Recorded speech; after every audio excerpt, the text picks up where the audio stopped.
Hey there, grace and peace to you. My name is Jerry, and welcome to the Paradidomy channel. Today, we will continue discussing the background and context for Paul's letter to the Romans. In the last episode, we gathered information by asking who questions. In this episode, we will tackle the what, where, when, and why questions. First up, the what question, namely, what is Romans? Meaning, what is the genre of Romans? Or to put it another way, what kind of writing is Romans? Of course, by now we know that the book of Romans in the New Testament is a letter the Apostle Paul wrote to the first century Christians living in Rome. And if we were to compare Paul's letters to other ancient letters, we would discover that they are practically identical. Certainly, there is a general form to ancient letters, and they consist of 6 parts. For example, first, the name of the author or writer is at the very beginning of the letter. The very first word in the very first sentence, unlike our modern letters in which we sign our names at the end of the letter. Second, comes the name of the recipient, or in this case, the recipients. To all who are beloved of God in Rome. Third is the greeting part of the letter. Grace to you and peace from God our Father and the Lord Jesus Christ. Fourth is the prayer wish or thanksgiving. I thank my God through Jesus Christ for you all.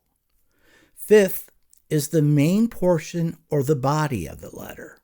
In Romans, it's chapter 1, verse 16 through chapter 15, verse 13. And finally, ancient letters conclude with the final greeting and farewell, which in our case, it's chapter 16, verses 20 through 27. The introduction and conclusion of Romans follow the general pattern of letter writing in the ancient world. Therefore, it stands to reason that Romans is a personal letter that the Apostle Paul wrote to a specific group of people living in the middle of the first century AD, and in it, he addresses their specific needs. However, the main part or body of Romans is quite distinct. It's different from your ordinary everyday ancient letter. And it's been called everything from a literary dialogue to a letter essay. But perhaps the body of Romans is just something Paul created himself. Whatever the case may be, it's clear that in Paul's letter, his rhetorical skills are on full display as he does his best to persuade the Roman Christians to change their behavior. To be sure, the message in Paul's letter is the message he would have preached to the Romans if he could have spoken to them in person. Next up, we have a twofer. Where and when did Paul write his letter to the Romans? Regarding the where question, the first clue we have is from Paul himself at the end of Romans. In chapter 16, Paul commends Phoebe probably to deliver his letter, and it just so happens that Phoebe was the deacon of Cenchrea, an eastern seaport of Corinth. In addition, in Romans chapter 15, verses 14 through 29, Paul gives details that are current to the time in which he wrote Romans regarding his then future plans. Paul was preparing to travel to Jerusalem to deliver contributions to the poor that he had collected from the Gentile churches. After that, Paul planned on preaching the gospel in Spain, and en route, he had hoped to stop along the way and visit the Roman Christians. This matches the report given in the book of Acts, chapter 20, verses 1 through 3. There, Luke tells us Paul spent 3 months in Greece, to which James D.G. Dunn suggests that would almost certainly mean Corinth, where his mission had had most success in Greece. Of course, We know these things happened during Paul's third missionary journey, which took place between 53 and 58 AD. As to the exact date in which Paul wrote Romans, we can't be absolutely certain, but more than likely Paul wrote his letter to the Romans during the 3-month winter stay in Corinth before he went to Jerusalem either in 57 or 58 AD. Finally, we come to the why question. Why did the Apostle Paul write his letter to the Romans? Of course, there are apologetic, missional, and pastoral elements to consider. But behind those things, there was a situation in Rome that drove Paul's intentions. As I said before, Romans is a personal letter the Apostle Paul wrote to the first century Roman Christians to address their specific needs.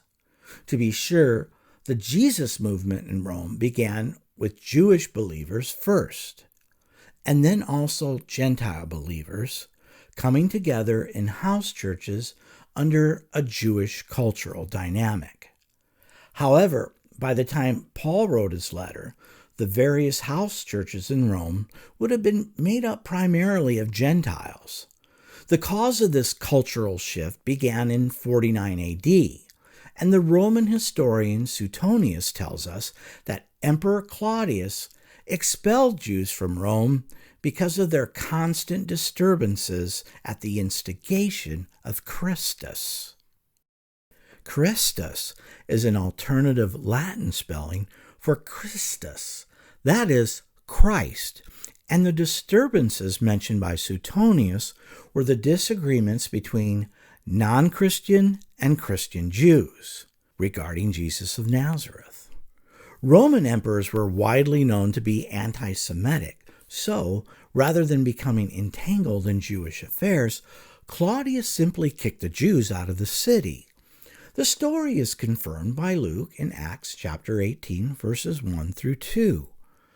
After these things, Paul left Athens and went to Corinth, and he found a Jew named Aquila, a native of Pontus, having recently come from Italy with his wife Priscilla, because Claudius had commanded all the Jews to leave Rome.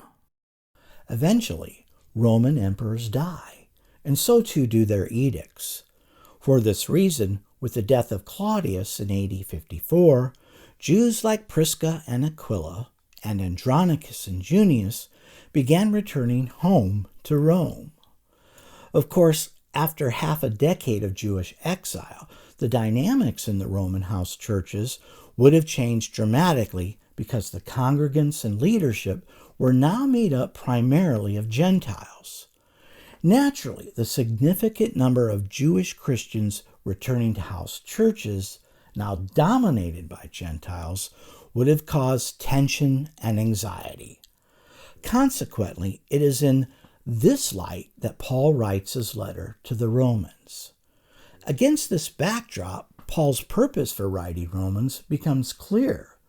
In addition, knowing this context and background will help us to be more attentive to God's message in Paul's letter. Finally, the central theme of Romans is the euangelion, or, as it is translated in our English Bibles, the gospel, which means good news. For Paul, the good news was all about what God had done through his Son, Jesus of Nazareth. And it's only through Jesus that both Jew and Gentile can put aside their differences according to the flesh and worship God together according to the Spirit. But more importantly, it is the good news about Jesus the Messiah that can save both Jew and Gentiles alike. The good news about Jesus is the way a holy God saves his human creatures and draws them to himself.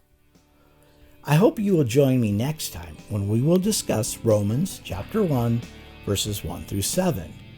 I'm pretty excited about it, and I hope you are too. Until then, may God bless and keep you.